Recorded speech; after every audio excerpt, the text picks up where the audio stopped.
The woman, they say, is insane, rotten to the bone, to the hollowed core of who she might have been.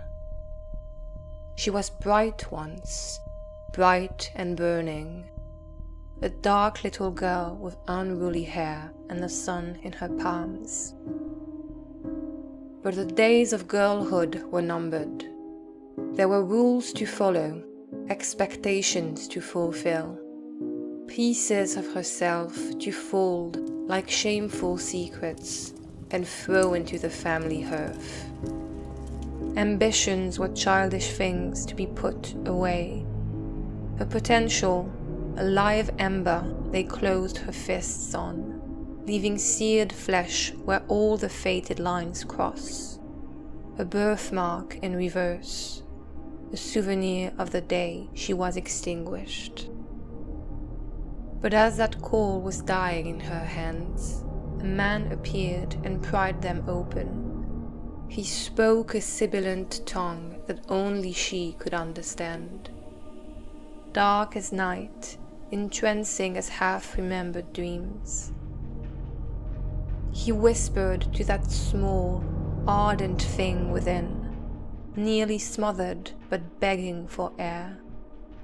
He blew on that hungry orange glow until it was red iron hot and starving, ready to rage free. What he said was simple. Come, there is another way. Some trees grow crooked so they can reach the light.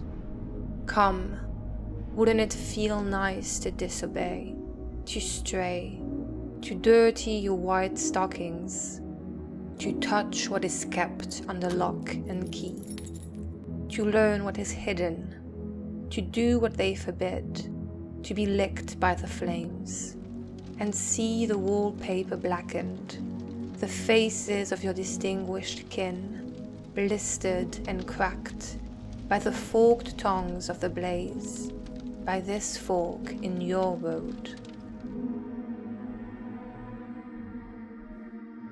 And so she followed, like a spark following a powder trail, like orphans who mistake candy for breadcrumbs, or fall in the folds of strange musicians.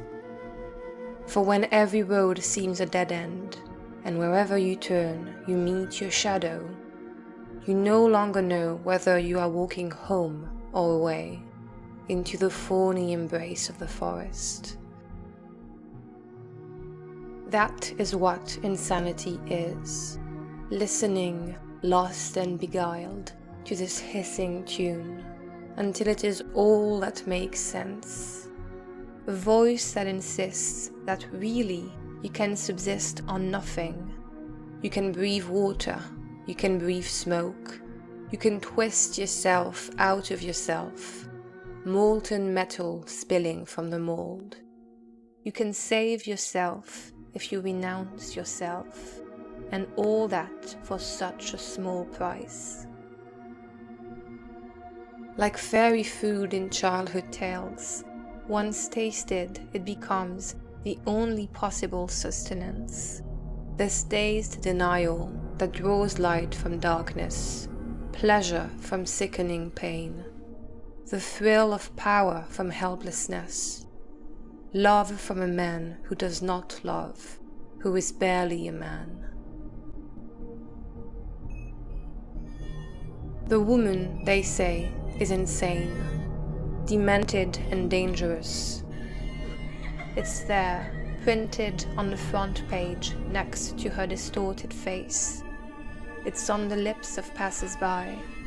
It ripples through the streets with hushed horror as a shiver runs up her spine. But is it any surprise, really? Her family is a long lineage of various kinds of madness.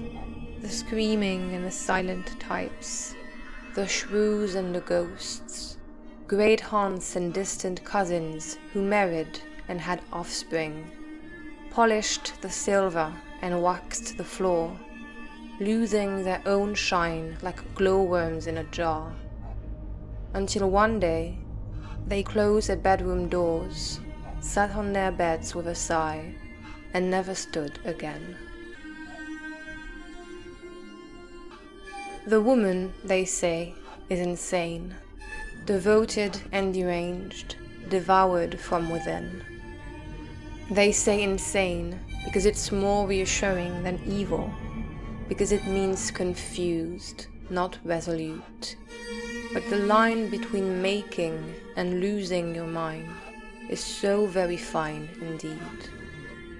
Faced with being sold to a man, one way or another, she preferred to sell herself, to choose her master, her own brand of lunacy, to pick her poison, the most potent one, the one that did not demand cradles and dresses, and years of a waning death, the one that rushed straight to her head and filled it with bursting, blinding stars, and the iridescent swirls of gasoline, with the mouthful of ecstasy, and an aftertaste like a long swig of tar.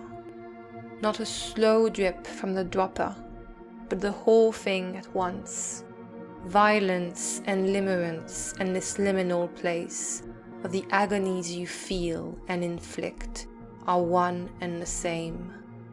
An emptiness through which that tune still whistles. Come, I will show you the way, the oblique path beyond all constraint. Come, stand where no other has stood, above weakness, above fear, by my side. Come and bring the world to its knees. The only thing never consumed is the fire itself. Come, I will make you a flame. I will let you burn on.